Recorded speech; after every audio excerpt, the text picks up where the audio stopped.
வணக்கம்.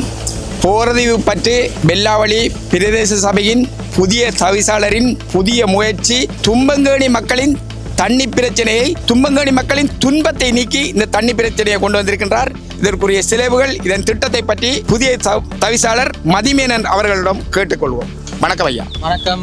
இன்றைய தினம் போரதீவு பற்றி பிரதேச சபை ஊடாக தும்பங்கேணி கிராமத்திற்கு குடிநீர் வழங்குவதற்காக எங்களுடைய PSDG வேலை திட்டத்தின் ஊடாக சுமார் 19 லட்சம் நிதியை பயன்படுத்தி இந்த குடிநீர் திட்டத்தை இன்றைக்கு ஆரம்பித்து வைத்துள்ளோம். என்னுடைய பிரதேச சபை உறுப்பினர் அனோஜன் அவர்களும் இந்த நிகழ்வில் கலந்து கொண்டுள்ளார். அந்த வகையிலே பல நாள் கனவு இன்று நலவாக போகின்றது. தும்பங்கேணி மக்களின் குடிநீர் பிரச்சனைக்கு நிரந்தர தீர்வு இன்றிலிருந்து நாங்கள் எங்களுடைய பிரதேச சபை ஊடாக மேற்கொள்வோம் என கேட்டுக்கொள்கின்றேன். ஐயா, இந்த கொச்சி பாமிலே, கொச்சி பாம்பு தான் அதை சொல்வார்கள். இந்த தண்ணி கொச்சி பாம்புக்கு போகல, அந்த கொச்சி பாம்பில் வசிக்கின்ற மக்களுக்காக தான் போகின்றது. அந்த மக்களுடைய துன்பம் இந்த வேலை திட்டத்தின் ஊடாக தண்ணி நிவர்த்தி செய்யப்படுமா?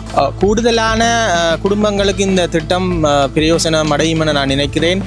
இருந்தும் கடந்த காலங்களில் அந்த கொச்சி பாம்பு என்று பெயர் வர காரணம் என்னவென்று சொன்னால், லிஃப்ட் இரிகேஷன் என்ற திட்டத்தின் ஊடாக அந்த காலத்திலே வளமான நிறைவான ஒரு தன்னிறைவு பெற்ற கிராமமாக இது காணப்பட்டது. ஏனென்று சொன்னால், அந்த லிஃப்ட் இரிகேஷன் ஊடாக பல குடும்பங்கள் தங்களுடைய சுய தொழில்களை மேற்கொண்டு விசேடமாக கொச்சி பயிர் செய்து இந்த இடத்தை தன்னுரையை பெற்று தங்களுக்குரிய பொருளாதாரத்தை ஈட்டிருக்கிறார்கள். அது காலம் கடந்து அழிவடைந்த நிலையிலே இன்று இந்த கிராமத்துக்கு குடிநீர் பிரச்சனை என்றது பாரிய அளவு பிரச்சனையாக இன்று உருவெடுத்திருக்கின்றது.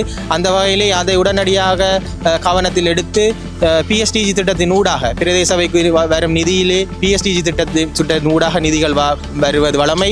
அந்த திட்டங்களில் ஊடாக இன்று தும்பங்கேணி மக்களுக்குரிய குடிநீர் திட்டத்தினை எங்களுடைய பிரதேச சபை குடிநீர் திட்டத்தின் ஊடாக நாங்கள் வழங்குவதற்கு இன்றைக்கு நடவடிக்கை எடுத்திருக்கின்றோம். அந்த பகுதிகளில் நாங்கள் பார்த்தோம், அன்னாசி எல்லாம் செய்திருக்கின்றார்கள். இப்போது குடிநீருக்கு பின்னர் நீங்கள் அந்த மக்கள் ஒரு பயிற்சியை செய்யக்கூடிய அளவுக்கு வருங்காலங்களில் நீங்கள் அந்த நீர் வழங்கக்கூடிய திட்டங்கள் உங்களிடம் இருக்கிறது? ஆமாம், எங்களுக்கு இந்த இதோடு நாங்கள் இந்த திட்டத்தை நிறுத்தவில்லை. மேலும் இந்த திட்டத்தினை எக்ஸ்டெண்ட் பண்ணுறதுக்காக நிறைய ப்ரொபோசல்களை நாங்கள் தயாரிக்கிறோம். இந்த வந்த நேரம் தான் பார்த்தேன். இதோட கிராமத்திலே அன்னாசி பயிற்சிகை, ஆடு வளர்ப்பு, கோழி வளர்ப்பு, மாடு வளர்ப்பு என பல்வேறுபட்ட தொழில்களை மக்கள் செய்து தங்களுடைய பொருளாதாரத்தை ஈட்டி வருகின்றனர். அந்த வகையிலே இப்படியான தன்னிறைவு பெறும் கிராமங்களுக்கு நாங்கள் எங்களுடைய பிரதேச சபை ஊடாக பல திட்டங்களை வகுத்துள்ளோம். முதல் கட்டமாக இந்த குடிநீர் பிரச்சனையை முடியுமான அளவுக்கு நாங்கள் தீர்த்து வைக்கிறதுக்குரிய எதிர்கால திட்டமிடல்களை மேற்கொள்வது தயாராக இருக்கிறோம். தும்பங்கேணி மக்களின் துன்பங்கள் நீக்கியது போல் போரதீவு பற்றி பெல்லாவளி பிரதேச சபையின் அனைத்து மக்களும் உங்களை ஆதரித்து மேலும் பல திட்டங்களை நீங்கள் வெற்றி அளிக்கக்கூடிய அளவுக்கு செய்து இந்த மக்களை ஒரு தன்னிறைவு பெற்ற ஒரு படுவாங்கரை பிரதேசத்து மக்களாக மாற்ற வேண்டும் என்று கூறி உங்களிடமிருந்து விடைபெறுகின்றோம். வாழ்த்துக்கள் ஐயா. இந்த வட்டாரத்தின் பிரதேச சபை உறுப்பினர் அனோஜன் அவர்களிடம் சில கேள்வி. இந்த பகுதிகளில் வேறு என்ன பிரச்சனைகள் இருக்கின்றது?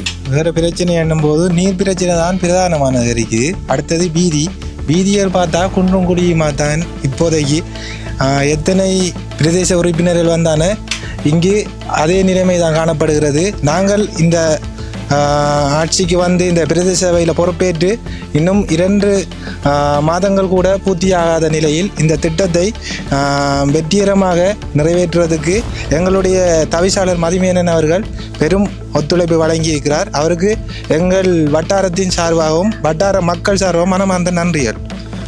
சென்ற முறை தாந்தாமலை பயணம் மேற்கொண்ட பக்த கோடிகளுக்கு போதுமான அளவு குடிநீர்கள் வசதிகள் இருக்காமல் இருந்தது. இந்த முறை உங்களுடைய தவிசாளர் மதிமேனன் ஊடாக நீங்கள் என்ன திட்டத்தை முன்னெடுக்க இருக்கின்றீர்கள் குடிநீர் வழங்குவதற்கு? கட்டாயமாக நீர்த்தாங்கிகள் எங்களுடைய பிரதேச சபையில் போதிய அளவாக நீர்த்தாங்கிகள் இல்லை. ஏனென்றால் இப்போது எங்களுடைய கிராமப்புறங்களில் வறட்சியான நிலைமை காரணமாக அனைத்து பிரதேசங்களுக்கும் நீர்த்தாங்கிகள் கொண்டு சேர்த்துள்ளோம். அந்த வகையில் இன்னும் வேறு பிரதேச சபைகள்டையும் பேசி நீர்த்தாங்கிகள் மேலதிகமாக எடுத்து அந்த மக்கள ஒரு களைப்பு இல்லாத நிலைமையில் நாங்கள் அந்த நீர்த்தாங்கிகளை வைத்து நீர் விநியோகம் செய்வதற்கு திட்டமிட்டுள்ளோம். நன்றி.